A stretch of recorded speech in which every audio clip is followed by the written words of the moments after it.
Hi everyone, welcome back to the next diecast. In today's video, I'll be unboxing this 1/18 scale 2021 Ford Bronco Wildtrak made by Maisto. And you see in the background there, I do have my Bronco Badlands that I also did an unboxing of, so you can check that out too. We'll just open up the side flap here and pull the model out from its cardboard base. And this is held on just like the other Bronco by 2 screws and those shipping straps over the doors. So we'll go ahead and turn this over and we'll get the screws off.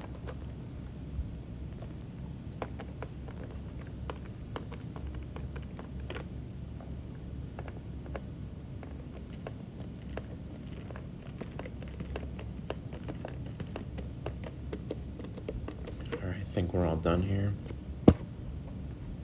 All right, now we just got to get that shipping strap off the center, and there's those 2 clear bands holding the hood shut and that rear door shut.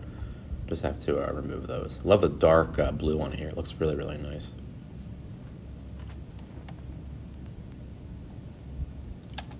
All right, got that off. Just got to untangle this from the axle back here. That was fun. All right, this model, you do have the opening rear door and the opening front doors and the opening hood, as you'll see here. Looks like a really cool model. I'm looking forward to doing a review on this. Thanks for watching.